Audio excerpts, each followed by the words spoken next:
Taiwan's homemade submarine represents a threat to China's navy. U.S. talking to Israel and Egypt about safe passage for Gaza civilians. Egypt moves to prevent exodus of Palestinians from besieged Gaza. Lebanon's Hezbollah on war footing as conflict widens. China says it drove away Philippine Navy ship in disputed sea. IMF sees inflation, growth risks if Israel-Hamas war widens. Utah sues TikTok, alleging it lures children into addictive habits. Detained Chinese-Australian journalist in China returns to Australia.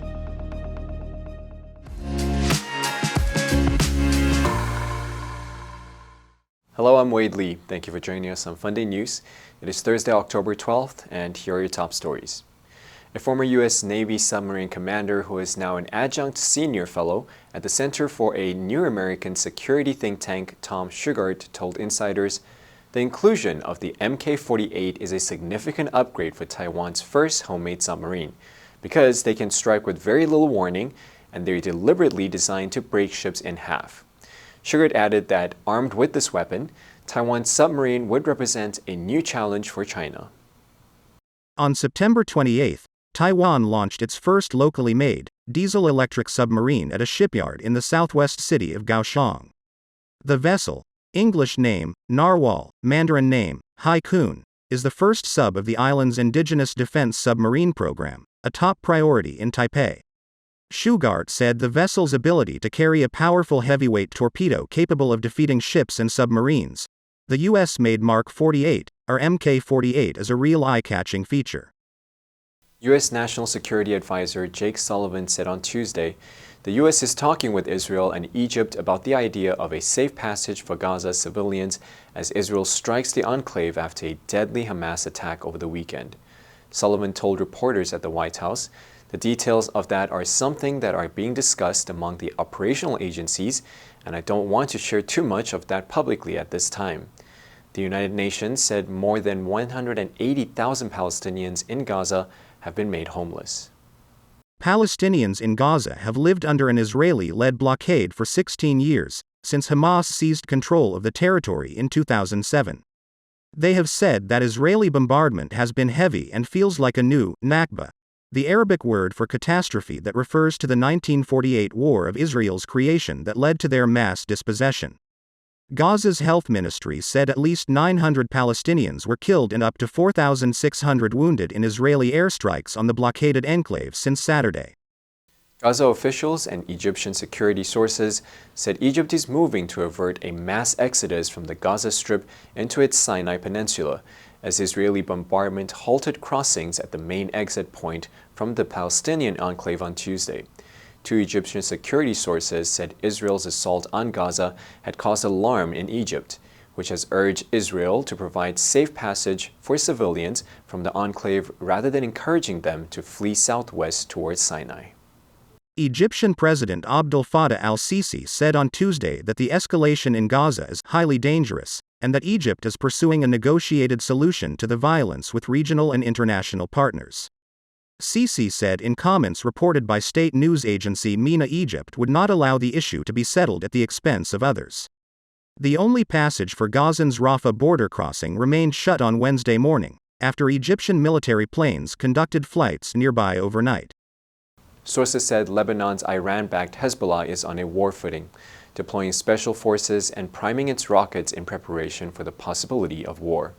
Yet it has moved carefully since Hamas and Israel went to war, keeping Israeli troops busy with attacks at the Lebanese border, but not opening a big front.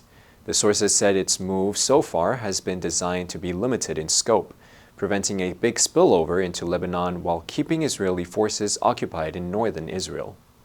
Editor of the pro-Hezbollah Lebanese newspaper Al-Akhbar Ibrahim Al-Amin wrote on Wednesday that matters will witness a big change if Israel widened the battle to displace the people of the Gaza Strip, or carried out any crazy act against the Palestinian armed groups. Mohanad Hage Ali of the Carnegie Middle East Center said Hezbollah's next steps would be shaped by Israel's plans for a Gaza ground incursion. The sources said Hezbollah leader Sayed Hassan Nasrallah is following events in Gaza and the south by the minute.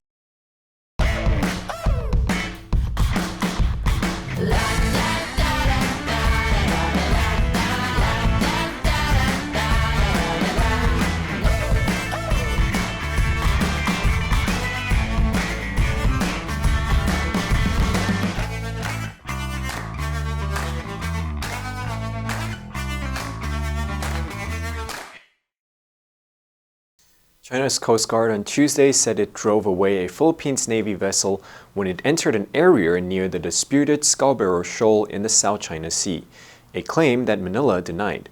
China's Coast Guard, in a WeChat statement, said it took measures to expel a Philippines Navy ship after giving a verbal warning. Philippines Military Chief Romeo Brower Jr. called the report a propaganda, adding Manila will not allow China to drive away any Philippines vessel that's within its exclusive economic zone. China and the Philippines both claim Scarborough Shoal, a chain of reefs and rocks which Beijing has effectively controlled since 2012 after a weeks-long standoff between vessels of the two nations. China's Foreign Ministry spokesperson, in a statement late Monday, said Manila has taken a series of steps at Reneijiao, Beijing's name for Second Thomas Shoal, that seriously violate China's territorial sovereignty. China's Coast Guard posted the expulsion statement on WeChat later. The International Monetary Fund's number 2 officials says that the war between Israel and Hamas could spur inflation and hamper global growth if it turns into a wider conflict that causes a significant increase in oil prices. The fund's first deputy managing director, Geeta Gopinath, said modeling by the organization, whose mandate includes global economic surveillance, shows that a 10% increase in oil prices leads to an inflation being 0.4 percentage points higher a year later. Gopinath said under that scenario, global output falls by 0.15 percentage point. That would add to an already difficult environment for inflation and growth that's challenging central banks. She said while it's a bit early to know the full implications of the conflict, and much will depend on whether it draws in other countries, if it turns into a wider conflict, and that causes oil prices to go up, that does have an effect on the economies. Gopinath noted the impact from higher energy prices can become very widespread.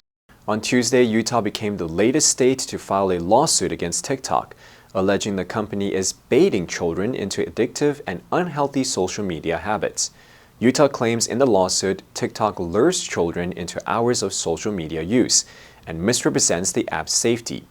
Utah Attorney General Sean Reyes said the lawsuit seeks to force TikTok to change its destructive behavior while imposing fines and penalty to fund education efforts and otherwise address damage done to Utah children. Utah earlier this year became the first state to pass laws that aim to limit children and teen use of social media apps such as TikTok. The laws are set to take effect next year. They will impose a digital curfew on people under 18, which will require minors to get parental consent to sign up for social media apps and force companies to verify the ages of all their Utah users. They also require tech companies to give parents access to their kids' accounts and private messages. A Chinese-Australian journalist who was convicted on murky espionage charges and detained in China for 3 years has returned to Australia.